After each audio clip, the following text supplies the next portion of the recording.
Alright, so you're going to be switching between the characters quite frequently to do different things. So like with the first game, you can lift doors and stuff with Mr. Incredible. So yeah.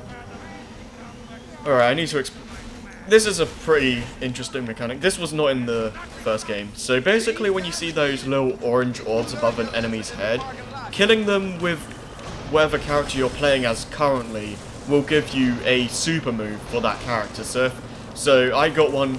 I killed that guy with Mr. Incredible, so I got one for him. So you can, at the moment we can only hold one for each character, but you can upgrade it to make it so you can have two and then 3. And it's basically a screen nuke, for lack of a better term. I'm not going to be using that too often. Really, only when there's like too many enemies everywhere, and I just want to be done with it and stuff like that. But for the most part, I'm going to be saving those. I don't think you can really use that on bosses, to my knowledge. I don't think it will really affect anything.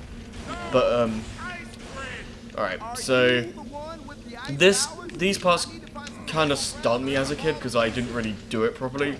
But basically, what you need to do is freeze those little slime missiles with throw zone, then pick the ice balls up with Mr. Incredible and throw them at those robots over there.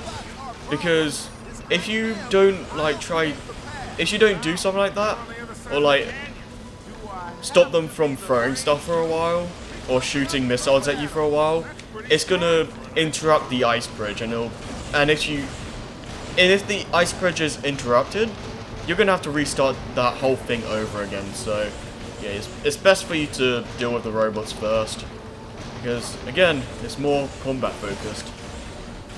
I don't think this game is gonna take very long to be out, although this time around, well, I say this time around like we did this before, and why did you frickin' slide for? That was stupid.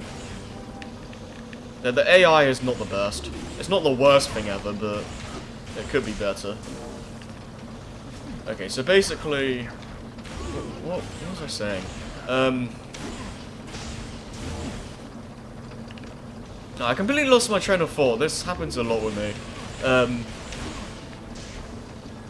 And it didn't even look like that hit him, but okay, I'll take it. Oh no, this game is not going to be taken. It's not going to take as long as the first game did, because this really isn't that long of a game. I think it has more stages overall when you count like bonus stuff and all that. But when it comes to general level length, I want to say that these levels are significantly shorter, especially once you know what you're doing. So yeah, it's probably not going to take that long to beat this game. So maybe it might take 2 sessions, depending on how long it takes. But I'm pretty confident that we can beat most of the game, if not all of it, in just one go. It will be definitely preferable, but we'll see. Yeah, but yeah. One thing that is kind of a bummer that they removed the whole incredi moves, I guess you could say, where you build up these lines in your incredible icon in the first game, and it lets you unleash like a super attack or whatever. You don't really have that in this game. I guess the equivalent to that is the super moves. Super moves, but those are a lot more OP than the incredi moves, and those are a lot more situational, I guess you could say. So it's a little bit of a bummer that they aren't in this game, but it doesn't really need it much. Like, if it did have those, I can see the game being a bit too easy, even more so than it already is. So I kind of understand why they removed that, but even still, I'm kind of sad that they did. Alright, I'm gonna actually test something, because I don't actually know if I have to insert. is it? I don't know if I have to activate this cheat every level, but we'll see. I'm hoping I don't, because I'll be frickin' obnoxious. I should have done this earlier as well. Okay. Wait, hold on. Let me see what happens if I do it a second time.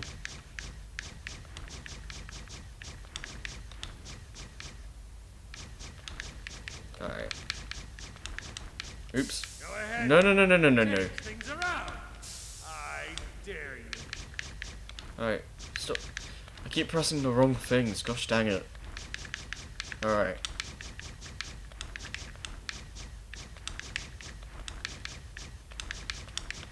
Okay. Okay, it keeps on just accepting it, so either it's just gonna make our experience like stupid high now, or we just kept on repeating the same thing, so it's not gonna do anything. And it looks like we just kept on repeating the same thing for no reason, so I'm gonna assume that we don't have to do it over and over. I'm hoping that's the case, because that'll get really, really tedious to do. But if we do have to keep doing it, I'm just not gonna bother. So, but either way, I'm just gonna bust through all these robots here and get to the end. So yeah,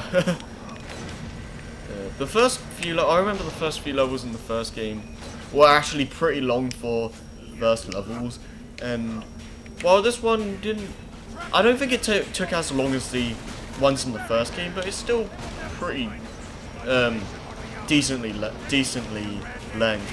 Because like in the first game, the levels went on for way too long in the latter half. When in this game, I think it averages between 5 to 8 minutes at most, usually. Like it only really takes longer if you're screwing up badly. So yeah, I think the levels are long enough. So I like it when levels don't overstay their welcome. So I'm gonna be trying to switch between Incredible and Frozone as frequent as possible. But I'm most of the time gonna stick with Mr. Incredible because the added power to his attacks. Give up now. We have you right where we want you. Alright, so I'm gonna try out this now. So basically how that works is that you press both L and R at the same time and you do a super move. So it's not exactly a screen nuke per se, because it missed the robot from the top of this area for a little while, but it's close enough to it. It's the closest you're gonna get to one in this game. Alright. Just make sure the experience is balanced between the two, so I'm just gonna take this guy out with you.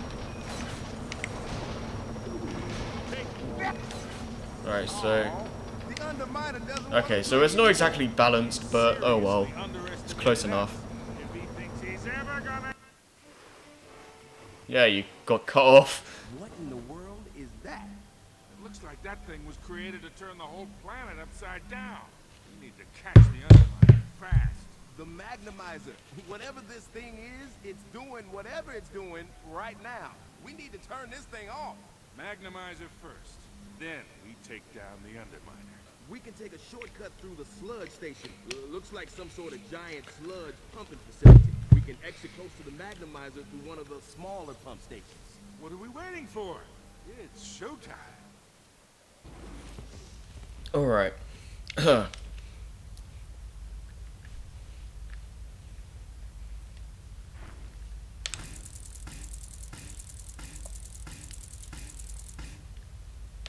Okay, so let's see here. I'm gonna be. I guess I can upgrade your throw. Oh, freeze ray. Yeah, I guess that works. Okay. All right, Sludge Station time.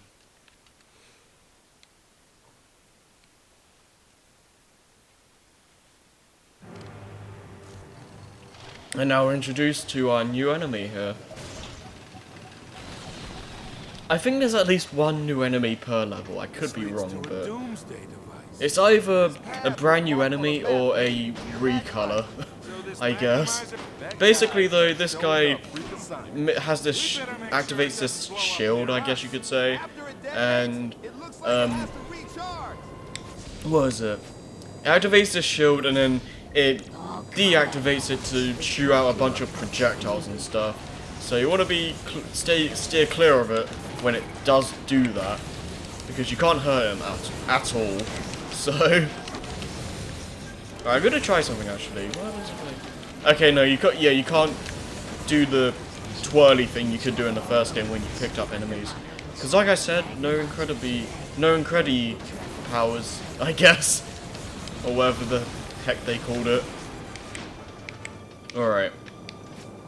So, I remember, like, some of these areas, you can just stay here for a while, and then enemies will just keep appearing for a pretty good amount of time. Like, it's just one regular nuke, I guess you could say. And it doesn't really do much experience, gives you much experience, but hey. Let me get this one. It's all yours. Step aside, boys. Alright. Whatever you do it quick. So yeah, the gimmick of this stage is basically it's just a sludge station, as you can see from the all that sludge over there and the name of the frickin' place. But over there in the distance, it's going to be a little platforming section. So okay, let's get away from those. Alright. Takes a little bit longer for them to get rid of those frickin' barriers than I'd like. And they activate it so dang quickly. Yeah, but you want to avoid falling into pits, as you'd expect from any, most games. Because if you fall into a bottomless pit, you're instantly gonna die. And that's especially bad in this game because it's gonna... It's gonna make it so your character has no HP, basically. So when he gets back up, you're kind of screwed. You can get health back by killing enemies and stuff, but what is it? You want to avoid falling. So, alright, just make you fall. Okay, so let's get rid of these guys, please. Alright. Well, let's go. Hop, hop. We're expected to jump on containers floating on toxic waste, then jump to the next one. Oh, come on. We're just standing on sink. That's the idea. I don't like the whole evil mayor thing. Never have. Well, that's how games work, I guess. A boat?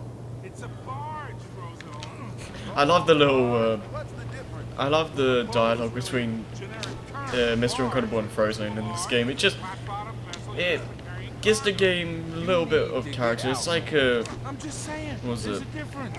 I guess Heroes and Rise of Lyric. They're kind of bad examples, but it's kind of like how the characters talk in the middle of gameplay, and I actually always enjoyed that because it makes you, I guess, connect more of the characters in some sense. I guess it's kind of weird to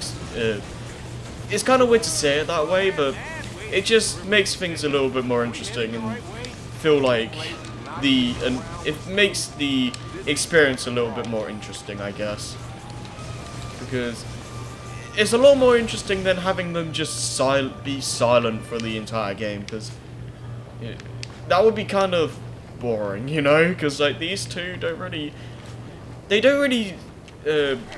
spend too much time together in the movie, so it's kind of nice to have them, like, to have it so this game is fully based on just them, you know? Let's get moving. Alright. Okay, so the reason why they have those little ice things or whatever these pipe things are meant to be is because if you freeze it, it's actually gonna let out a bunch of ice balls. So if I do this, yeah, there we go. Come on. Alright, is it just that, or maybe it can just do one? Yeah, freeze the fountain. Okay. So I'm gonna jump on this, and then grab these. Don't you dare fall. Oh, the AI was actually being really smart just then. Okay, that was way too freaking close. Alright. Okay, so yeah, you have to sometimes attack enemies from behind or be a little bit more strategic, I guess, sometimes, because they will try to block your attacks, so be careful. Like, you can just keep mashing your attack button and... Oh, Frozen died. Okay. Okay, yeah, but yeah, that's the amount of health you have when you die. After you die, rather. So, you will restart to a checkpoint if both characters die around the same time. Or like, if one character dies and then another dies a few seconds, like before the character that was that first got knocked down isn't back up by the time. Okay, why am I'm explaining this horribly. Basically, if one character dies and then the other dies before the other one gets back up, it's the closest to a game over you can get. So.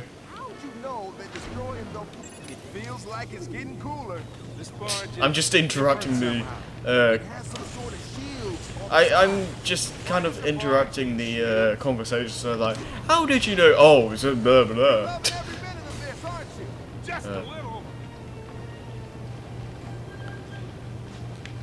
Okay, so now we have another barge section.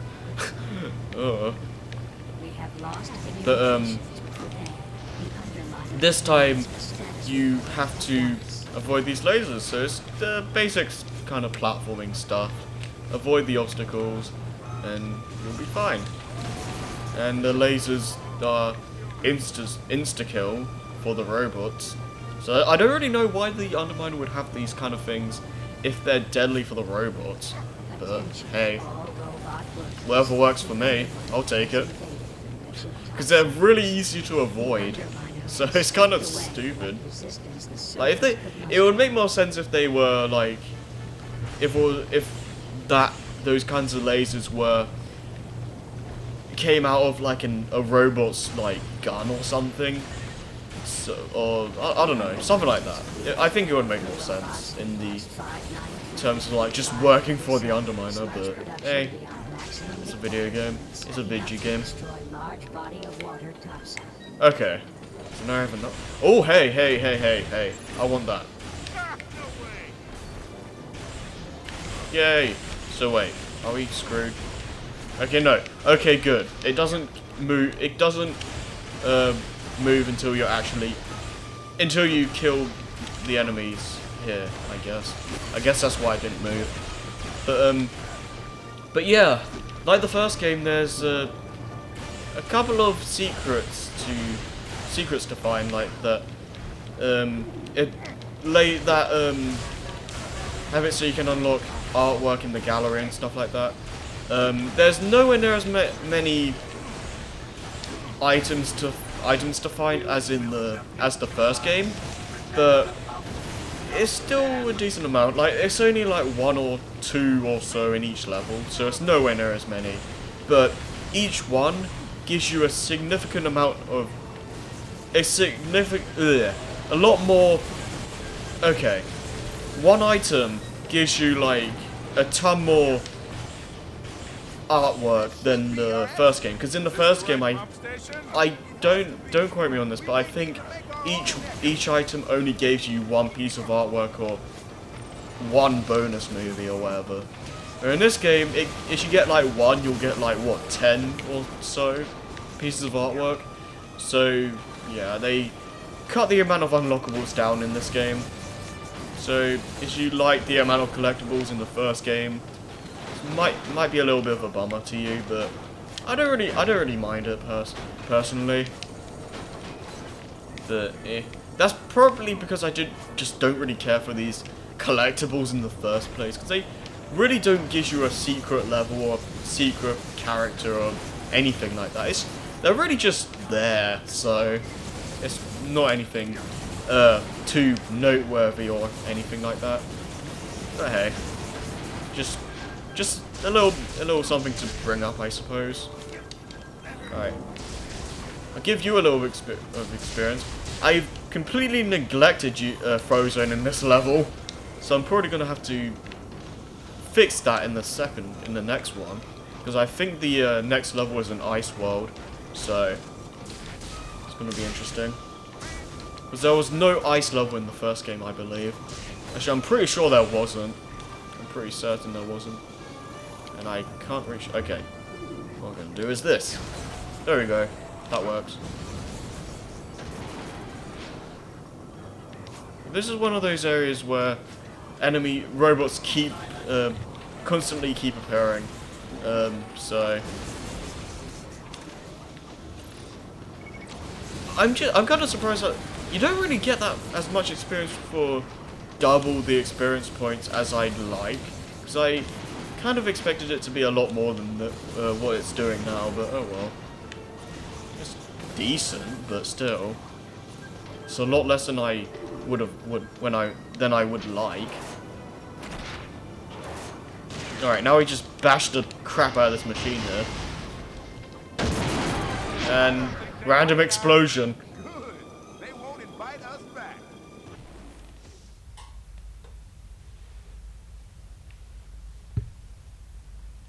Okay.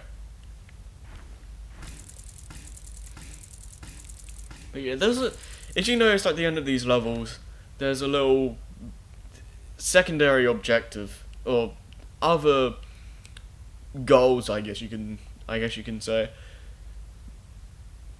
So you have like damaged goal, undefeated goal. So basically, it's like do enough damage to enemies, I guess, and don't die. Really, you don't have to bother with that kind of stuff, but hey, it's there.